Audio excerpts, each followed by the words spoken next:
Andrea from London Vintage Marketplace.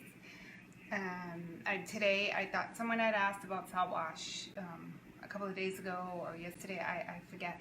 So I thought, why not do a little quick DIY project here, and it won't take long because it's just small little mirrors that we're going to do, and then you can see how DIY works. The Saltwash works.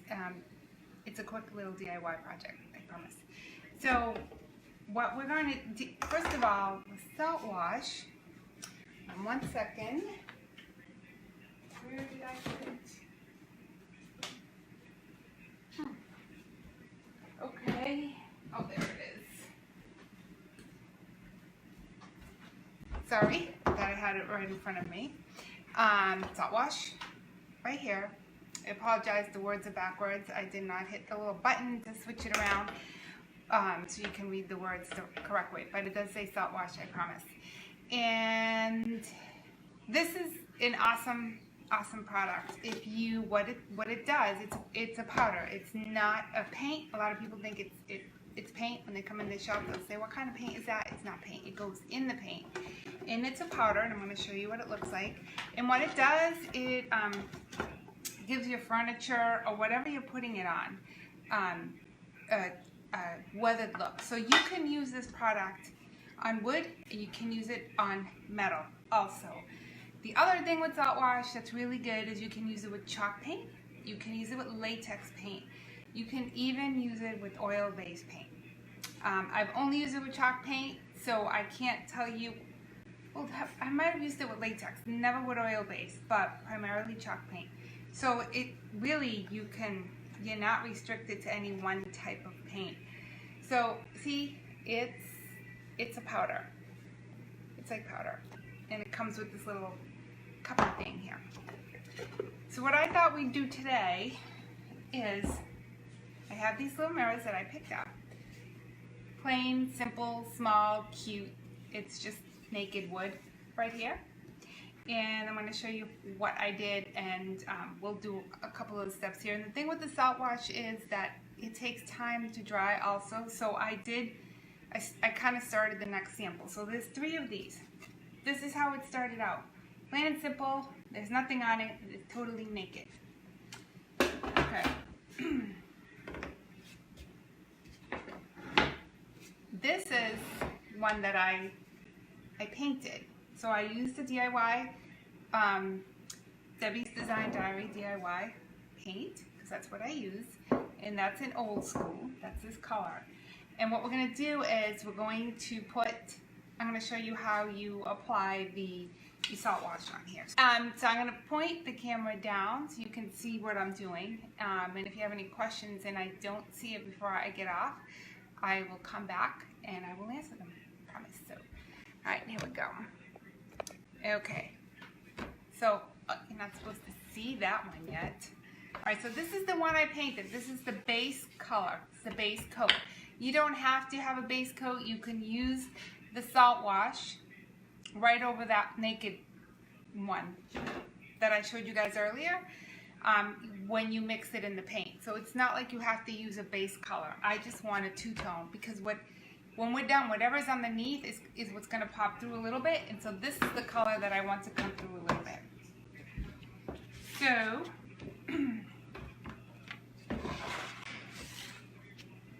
you guys, it's so hot again. It's disgusting. Alright, so I'm going to put a little bit of paint here on my plate. And you don't really need a lot because I'm just using these little mirrors. That's what I'm going to use it on. So I don't need a lot of paint. Or a lot of Saltwash. And Saltwash, by the way, it goes a long, long way. So there are measurements on the back of the can. I tend to not follow the rules. I just kind of want to do my own thing.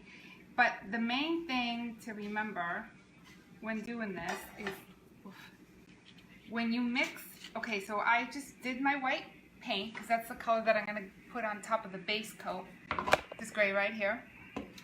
And I put my Saltwash in it. And I didn't measure it because I just don't measure. So the main thing to remember when you're mixing the Saltwash into the paint is that you want it to be the consistency of icing or cake batter. You don't want it to be flat. And you know what? You can play with it too. You can make it a little thicker, a little thinner. You'll know when you put way too much salt wash in it, when this is like dry putty and you can't mix it anymore. It's just dry and it won't go on your brush correctly. That's when you know you've kind of put way too much. Put a little bit more. All right.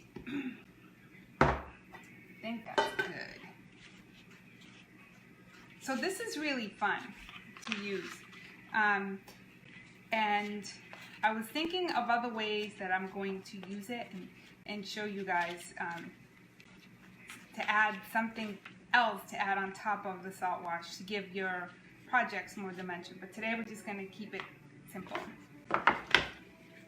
So what you want to do is get some on your brush. I would recommend the chip brush for the salt wash, just because if you have really good brushes, like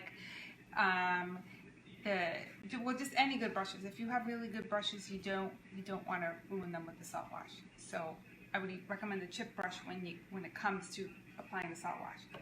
So you kind of just want to dab it on like that, and you can do it to the whole surface, or you can do it to part of the surface.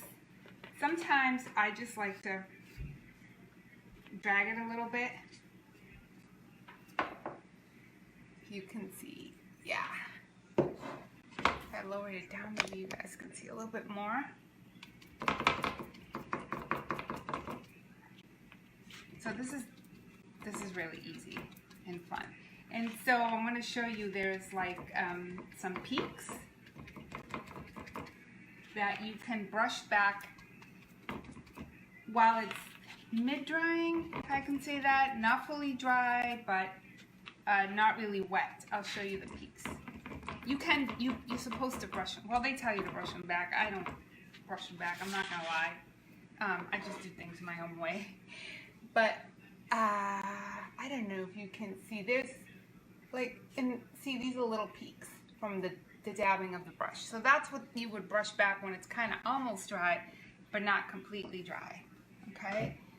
You know, with a piece of furniture, this would take a little bit longer. I've had pieces of furniture where it was all, you know, I used it all over the furniture, so it does take longer, and that's when you would need a sander. Because the other step is, so this is one that I've done previously before I came on, as you can see, and I didn't brush back the peaks, but you can. And you could leave it like that if you wanted to. Why not, if you wanted to? And then you could, you know, it's really pretty when you dry brush another color on top. I'm going to try to do that a little bit, but I want to show you, you want to sand. I'm going to stop talking a little bit because you won't be able to hear me.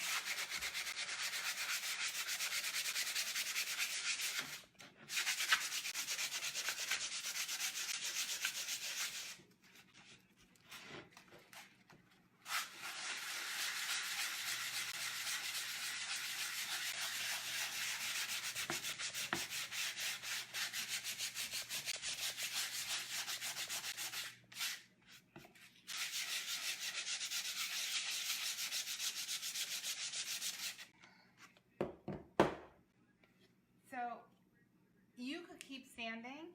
I feel like the camera's so far away.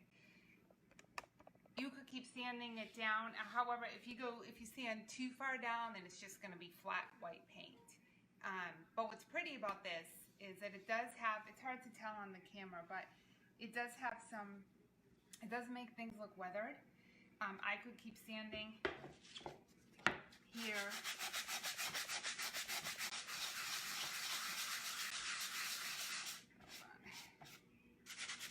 Here.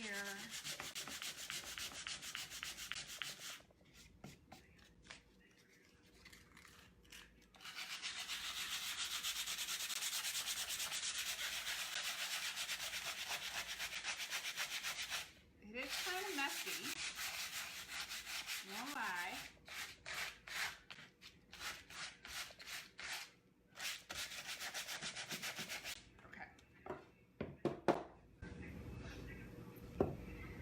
So it's kind of like distressing, but only it's better because you get dimension. It's not completely flat. So when you paint something and you distress it, you're getting stuff to come through, but the paint underneath to come through, but it's flat. Where this it's not completely flat. I'm trying to show you. It's hard to tell. I don't know if you can tell. There is texture here, if you can see it. So it's not completely flat, and that's what makes it great. You do have to seal this, well, however you do seal your projects, whether it's polyurethane or wax or anything like that. But the other great thing about this, now this would be pretty as it is. Just imagine 3 of these. They're kind of like, I don't know, distressed and kind of rustic, and I think that's really pretty. But you could always, I don't know, dry brush another color if you don't sand a lot down. You know, it's really pretty. And you gotta just play with it. So I don't know if you can see. I don't know.